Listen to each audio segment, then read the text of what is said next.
आज हम मेजरमेंट के अंदर हमारे 6 पैरामीटर्स या 6 टॉपिक्स देखेंगे, जो है time, temperature, length, area, volume and mass, जो कि आपके सिलेबस में दिए हुए। तो why and how do we measure? हम क्यों मेजर करते हैं, कैसे मेजर करते हैं? We need a system to identify how long, heavy, big और स्मॉल सब्सटेंस।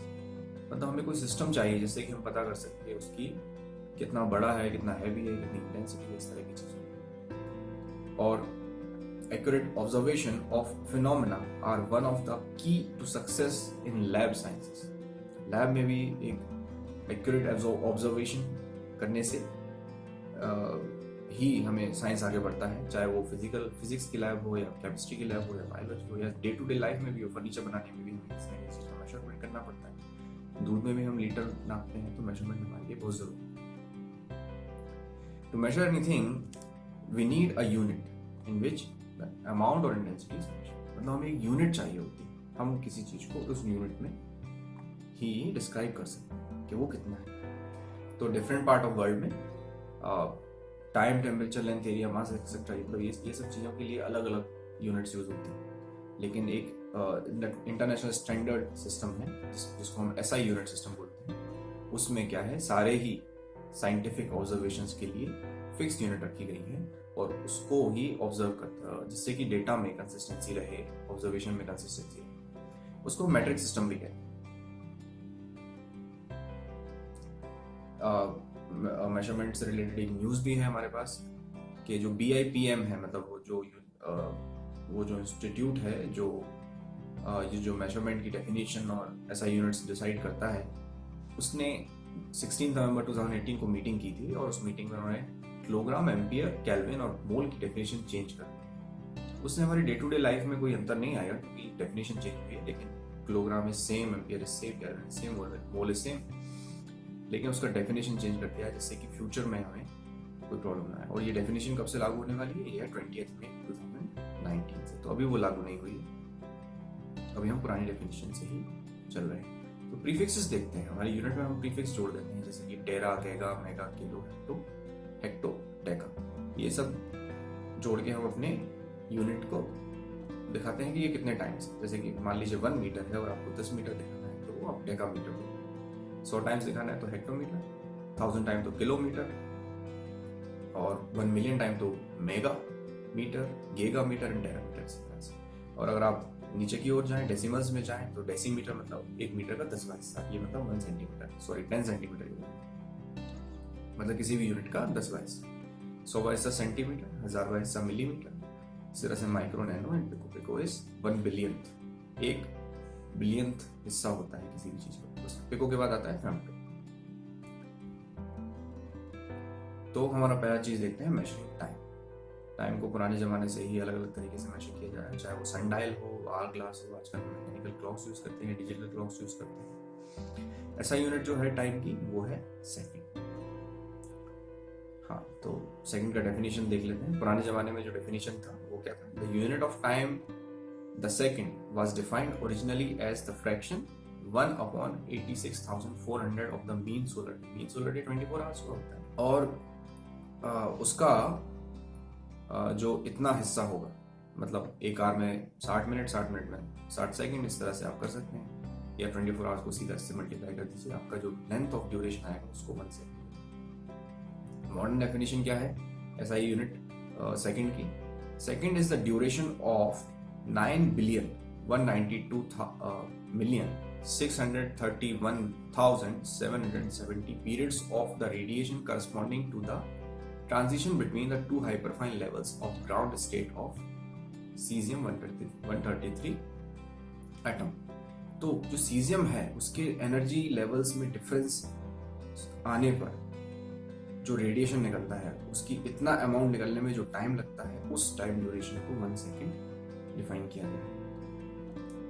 मतलब ये बहुत ही फिक्स है और ऑब्जर्वेबल होता है, तो इसमें डिफरेंस नहीं आता है। इससे आप ज़्यादा एक्यूरेटली उनको मेजर कर सकते हैं। तो अब एक कन्वर्शन देख लेते हैं। 1 मिली सेकेंड, 1 सेकेंड का कितना होता है?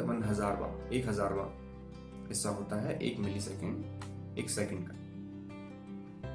कभी कभी कंफ्यूजन होता है कि 1 मिली सेकेंड सेकेंड का 100वां हिस्सा। लेकिन नहीं, 1 सेकंड में 1000 मिली सेकंड। माइक्रोसेकंड कितने होंगे 1 सेकंड के अंदर? 10 लाख या 1 मिलियन। और नैनो सेकंड 1 बिलियन। अगली चीज क्या है? टेम्परेचर। टेम्परेचर को हम बेसिकली 3 यूनिट्स में मेजर करते हैं। एसआई यूनिट इसकी है 3 यूनिट्स में कौन सी हुई? फ़ारेनहाइट, केल्विन और सेल्सियस। तो जो एसआई यूनिट है वो केल्विन है। केल्विन का डेफिनेशन देख लेते हैं। The kelvin is the fraction 1/273.15 of the thermodynamic temperature of triple point of water. इसका मतलब ये हुआ कि पानी के ट्रिपल पॉइंट, मतलब जब वो वाटर फेज, वेपर फेज और आइस फेज, तीनों सॉलिड, लिक्विड एंड गैस, तीनों फेजेस में जब इक्विलिब्रियम पे हो उस टेम्परेचर पे आपका केल्विन कितना होगा? 273.15 केल्विन, जो कि बराबर होता है 0 degree Celsius. 0 degree Celsius is equals to 273 kelvin. The numerical value of temperature difference or the temperature interval is same when expressed in either Kelvin or Celsius. तो केल्विन और सेल्सियस में जो हम एक्सप्रेस करते हैं, स्टेबल से आपको ठीक से समझ में आएगा। मान लीजिए यहाँ पे हमने सेल्सियस का स्केल रखा है 0, 10, 20, यहाँ पे 10 का डिफरेंस हमने देखा है, तो केल्विन में भी 10 का डिफरेंस ही आएगा। 10 पर 283 था, 20 पर 293। लेकिन आप यहाँ पे फ़ारेनहाइट में देख सकते हैं तो वो डिफरेंस चेंज होता रहता है, वो एग्जैक्ट नहीं। तो देख लेते हैं कितना होता है कि सेल्सियस में हम बॉइलिंग वाटर का टेम्परेचर देखते हैं 100 डिग्री सेल्सियस, तो फ़ारेनहाइट में होता है वो 212 डिग्री फ़ारेनहाइट, केल्विन में 373। केल्विन सीधा होता है सेल्सियस में 273 जोड़ दीजिए तो वो केल्विन आता है। 0 डिग्री पे हम फ्रीजिंग पॉइंट मानते हैं वाटर का या मेल्टिंग पॉइंट मानते हैं आइस का, उस टाइम पे केल्विन होगा 273 और फ़ारेनहाइट होगा 32। ये अपन याद करेंगे तो ठीक रहेगा, इससे एग्जाम में सीधा आंसर आप लगा सकते हैं। कंपेयर कर लेते हैं फ़ारेनहाइट और सेल्सियस की स्केल को। तो बॉइलिंग वाटर हमने देखा है 100 डिग्री होता है सेल्सियस में और फ़ारेनहाइट में 212, और freezing water freeze at 0 degree 32 degree Fahrenheit, और एब्सोल्यूट टेम्परेचर जो सेल्सियस में लिया गया है वो है -273 और फ़ारेनहाइट में लिया गया है -459। सेल्सियस और केल्विन को देखेंगे तो 0 केल्विन को ही एब्सोल्यूट 0 माना गया और -273 सेल्सियस को अभी हमने देखा था उसको हम एब्सोल्यूट 0 मानते हैं। 0 डिग्री सीधा आप 0 में 273 ऐड करेंगे तो केल्विन आ जाएगा 273 केल्विन, 100 डिग्री पे 373 केल्विन। कुछ कन्वर्जन फॉर्मूलाज हैं हमारे पास, ये फॉर्मूला अप्लाई करके आप एक टेम्परेचर के वैल्यू से दूसरे टेम्परेचर के वैल्यू में आप कन्वर्ट कर सकते हैं। जैसे कि आपको केल्विन से मान लीजिए सेल्सियस में करना है तो केल्विन में से -273.15 कर दीजिए, सेल्सियस आ जाएगा, या सेल्सियस से केल्विन करना है तो सेल्सियस में 273.15 ऐड कर दीजिए तो केल्विन आ जाएगा। फ़ारेनहाइट को अगर आपको कन्वर्ट करना है सेल्सियस में तो फ़ारेनहाइट में से 132 माइनस कीजिए और उसको मल्टीप्लाई कर दीजिए 5/9 से। सेल्सियस को फ़ारेनहाइट में करना है तो सेल्सियस में 32 को ऐड कीजिए और उसको मल्टीप्लाई कर दीजिए 9/5 से। हम अगला देखते हैं लेंथ का ऐसा यूनिट क्या होता है? मीटर का डेफिनेशन देख लेते हैं। Metre is the length of the path travelled by light in vacuum during a light time interval of 1/299,792,458 of a second. एक सेकेंड का, सॉरी माफ कीजिएगा, एक सेकेंड का इतना हिस्सा आप ले लेंगे तो उस टाइम इंटरवल में लाइट जितना ट्रैवल कर उस लेंथ को हम 1 मीटर, तो कन्वर्जन यूनिट देखते हैं। 1 मीटर में कितना किलोमीटर होगा, मतलब 1000 मीटर्स का 1 किलोमीटर होता है। 100 मीटर्स में 1 हेक्टोमीटर होगा, हेक्टोमीटर। 10 मीटर्स का 1 डेकामीटर होगा, हेक्टो डेकामीटर, ये आपको ध्यान रखना है। डेका और डेसी में कंफ्यूजन होता है। तो डेसी कितना होता है? 1 मीटर का 10 का हिस्सा, 10 सेंटीमीटर का 1 डेसी होता है और 10 मीटर का 1 डेका होता है, डेकामीटर। सेंटीमीटर मीटर का 100 का हिस्सा, मिलीमीटर मीटर का 1000 का हिस्सा, मिलीमीटर मीटर का 1000 का हिस्सा होता है। ठीक है, एरिया देखते हैं। एरिया हम किस तरह से मेजर करते हैं? स्क्वायर यूनिट में मेजर करते हैं। स्क्वायर यूनिट जैसे कि सेंटीमीटर स्क्वायर हुआ, मीटर स्क्वायर हुआ, जिसको हम स्क्वायर सेंटीमीटर या मीटर स्क्वायर मीटर में भी लिख सकते हैं। कन्वर्जन देखेंगे अगर स्क्वायर मीटर से स्क्वायर सेंटीमीटर में, तो मीटर में 1 मीटर में कितना सेंटीमीटर होता है? 100। 100 का स्क्वायर करेंगे तो वो हो जाएगा 40 इंटू 1, 40 यहाँ पे आ गए, मतलब 10,000 स्क्वायर सेंटीमीटर। 10 स्क्वायर मीटर को अगर करेंगे सेंटीमीटर में तो 4 जीरो तो इसके और 1 जीरो इसका, 5 जीरो मतलब 1 लाख स्क्वायर सेंटीमीटर। इसी तरह से ये हो जाएगा 10⁶ square centimetre. 100 square metre is kilometre का देख लीजिए, थोड़ा ज्यादा समझ में आया। किलोमीटर में कितना मीटर होते हैं? 1000। तो 1000 का स्क्वायर करेंगे इंटू 1 करेंगे तो 10⁶ आ जाएगा। 10 किलोमीटर ले लें तो 1000 का स्क्वायर मतलब 6 जीरो और 1 जीरो इसका, तो 10⁷ स्क्वायर मीटर। ये कन्वर्जन हो गया। कभी कंफ्यूजन में क्या होता है, हम पूरे का ही स्क्वायर कर देते हैं, मतलब किलोमीटर का 3 और इसका 4 ले लेंगे और उसका स्क्वायर कर देंगे तो वो 8 जीरो होता है, लेकिन वो 7 जीरो होता है सर, 8 जीरो नहीं होता। कुछ फॉर्मूले देख लेते हैं एरिया को मेजर करने के लिए। स्क्वायर का फॉर्मूला है साइड स्क्वायर, इसका साइड का आप स्क्वायर कर देंगे तो उसका एरिया आ जाएगा। रेक्टेंगल का आपको करना है ब्रेड्थ इंटू लेंथ या लेंथ इंटू ब्रेड्थ, तो उसका एरिया आ जाएगा। ट्राइंगल का हाइट इंटू बेस, पैरेललोग्राम है उसकी साइड्स बराबर हैं, थोड़ा हुआ है रेक्टेंगल जैसे 90 डिग्री पे नहीं, तो आप हाइट इंटू बेस कर दीजिए। ट्रेपीजियम है, अगर आप उसका ऊपर साइड्स बराबर नहीं है तो a प्लस बी कीजिए, उसको 2 से डिवाइड कीजिए और उसका मल्टीप्लिकेशन उसकी हाइट में करिए। सर्कल का आपको सबको मालूम है 2πr square, pi are square होता है। मेजरिंग वॉल्यूम, वॉल्यूम को हम मेजर करते हैं तो वॉल्यूम हमारा मेजर होगा क्यूबिक यूनिट्स में, जैसे कि सेंटीमीटर क्यूब, मीटर क्यूब या क्यूबिक सेंटीमीटर या क्यूबिक मीटर। तो कन्वर्जन होगा किस तरह से, मीटर का जो वैल्यू है सेंटीमीटर में मतलब 100 है, उसका क्यूब करेंगे तो 60 हो जाएगा, 100 इंटू 100 इंटू 100 और उसका मल्टीप्लिकेशन करेंगे 1 से। तो 10 क्यूबिक मीटर का सेंटीमीटर में करेंगे तो क्यूबिक सेंटीमीटर में तो कितना जीरो आ जाएगा? 7 जीरो, 10⁻7 हो जाएगा। 100 का होगा तो 8 जीरो। हाँ, अब ये बात हमें याद रखने वाली है कि 1 क्यूबिक सेंटीमीटर में कितना ml आ जाता है पानी का, मान लीजिए तो 1 क्यूबिक सेंटीमीटर में 1 ml आ जाता है पानी, और 1 क्यूबिक मीटर में 1000 लीटर आता है पानी। तो ये बात ध्यान रखने वाली है, किसी क्वेश्चन में आपको यूज हो सकती है न्यूमेरिकल सॉल्व करना। हाँ, वॉल्यूम मेजर करने के लिए हम कुछ फॉर्मूला देख लेते हैं। क्यूब का वॉल्यूम होगा साइड क्यूब, इसके साइड का आप क्यूब कर दीजिए तो वॉल्यूम आ जाएगा क्यूब का। क्यूबॉइड के लिए होता है length into breadth into height. Cylinder के लिए होता है पाई आर स्क्वायर एच, आर उसका रेडियस है और एच उसकी हाइट है। स्फीयर का होता है 4/3 पाई आर क्यूब, आर उसका रेडियस होगा। तो ये आपको फॉर्मूलेज याद रखने हैं, बाकी इसको सॉल्व करना ज्यादा टफ नहीं होता है, बहुत ही इजी होता है। अगला है हमारा मास। तो मास को मेजर करने के लिए हम ऐसा यूनिट यूज करते हैं किलोग्राम। किलोग्राम का डेफिनेशन देखें तो kilogram is the unit of mass. It is equal to the mass of the international prototype of the globe. Kilogram. तो इंटरनेशनल प्रोटोटाइप क्या है वो इस डायग्राम में दिखाया हुआ है, आप इसके बारे में डिटेल पढ़ सकते हैं यहाँ पे पॉज करके। किलोग्राम जो है फ्रांस में रखा गया, लगभग 100 साल पहले ये प्रोटोटाइप रखा गया था और इसकी कॉपीज बना के ही हम हमारा केजी यूज करते हैं।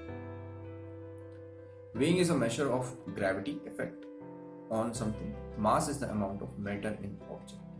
तो जो वेट है वो ग्रेविटी के कारण इफेक्ट होता है, जबकि मास ग्रेविटी के कारण इफेक्ट नहीं होता। तो move to a different planet and an object way will change, weight will change. तो अगर आप दूसरे प्लैनेट पे चले जाएंगे तो उसका वेट चेंज हो जाएगा, जबकि उसका मास सेम रहेगा किसी भी ऑब्जेक्ट का। कुछ कन्वर्जन देख लेते हैं मास में, यूनिट्स, डिफरेंट यूनिट्स का। 1 kg is equals to 2.20462, मतलब 2.2 पाउंड्स। उल्टा देखें तो 1 पाउंड में कितने ग्राम हुए? 454, राउंड ऑफ करके 454 ग्राम होते हैं 1 पाउंड। 1 kg में कितना ग्राम होगा? 1000। 1 ग्राम में कितना मिलीग्राम होगा? 1000। 1 मिलीग्राम में कितने माइक्रोग्राम होंगे? मतलब 1 kg में अगर आप मिलीग्राम देखें तो हो जाएंगे 1 मिलियन मिलीग्राम, और 1 kg में अगर आप माइक्रोग्राम देखेंगे तो वो 1 बिलियन माइक्रोग्राम। कुछ क्वेश्चंस कर लेते हैं, जैसे कि ये क्वेश्चंस रिप्रेजेंटेटिव क्वेश्चंस हैं, मतलब इस तरह के क्वेश्चन आपको आ सकते हैं, तो आप सॉल्व भी कर लीजिएगा कुछ क्वेश्चन अपनी साइड से। Student is ill with a temperature of 103.5 Fahrenheit, what is her temperature in Celsius and kelvin. ये हमने देखे हैं फॉर्मूले। तो अगर आपको सेल्सियस फ़ारेनहाइट से सेल्सियस में कन्वर्ट करना है तो फ़ारेनहाइट की वैल्यू इस फॉर्मूले में रख दीजिए, उसमें से -32 करेंगे, उसको मल्टीप्लाई करेंगे 5/9 से, हमने रख दिया है। उसको सॉल्व करेंगे तो सेल्सियस में टेम्परेचर वैल्यू आ जाएगी, तो 103.5 Fahrenheit is equal to 39.72 degree centigrade. ये जो सेंटीग्रेड है या सेल्सियस है उसमें आप सीधा जोड़ दीजिए 273, तो वो वैल्यू आ जाएगी केल्विन। अगला क्वेश्चन है हमारा, which is not a measure of time, इसमें से leap year, light year, none of the above option है हमारे। तो लाइट ईयर होगा, ये डिस्टेंस का यूनिट होता है, लाइट टाइम का नहीं है। व्हाट इज ऐसा यूनिट ऑफ टाइम, इस तरह से आपको किसी भी चीज का ऐसा यूनिट पूछ सकते हैं। टाइम का हमें मालूम है, सेकंड है। कन्वर्ट करने को आ सकता है। अगला क्वेश्चन है, कन्वर्ट 1.2 मीटर इनटू मिलीमीटर्स। तो हमारे ऑप्शन है 12 मिलीमीटर, 120, 1200, 12,000। इसका आंसर होगा 1200 मिलीमीटर, क्योंकि हम इसमें सीधा 1000 का मल्टीप्लिकेशन करेंगे, 1 मीटर में 1000 मिलीमीटर होगा। अगला क्वेश्चन है, which instrument is used to regulate the temperature at a particular time. इसका ऑप्शन है telemeter, tonometer, thermostat, transformer. Thermostat इसका आंसर है। थर्मोस्टेट हम यूज करते हैं टेम्परेचर को रेगुलेट करने के लिए। नेक्स्ट क्वेश्चन देखते हैं, what is the volume of A can with 3 radius and 8 height. एक कैन एक सिलेंडर जैसा होता है, उसका वॉल्यूम कितना होगा 3 रेडियस और 8 हाइट में। हमें ये फॉर्मूला लगाना होगा, पाई आर स्क्वायर एच, रेडियस उसका आर है, 3 का स्क्वायर हो गया 9 और एच हो गई हाइट, 9 इंटू 8 72 इंटू 22/7। तो ये आंसर आएगा लगभग सॉल्व करने पे 266.2। How much does 1 litre water way, 1 litre water का वजन कितना होता है, 900 ग्राम, 1 kg, 2 kg या 1500 ग्राम। तो इसका आंसर है 1 kg। जो लिक्विड का वेट है वो उसकी डेंसिटी पे डिपेंड करता है। वाटर की डेंसिटी उतनी ही होती है कि 1 लीटर में 1 kg ही वाटर आता है। Which of these measurement is longer, mile, kilometre, hectometre, decimetre. इस तरह से भी कोई क्वेश्चन बन सकता है, तो इसका आंसर तो माइल है। In the metric system the prefix deci, centi, milli comes from which language. तो ये जो प्रीफिक्सेस हैं डेसी, सेंटी, मिली, तो ये कहाँ से, कौन सी लैंग्वेज से आते हैं, ग्रीक, लैटिन, रोमन या हिब्रू। इसका आंसर है लैटिन।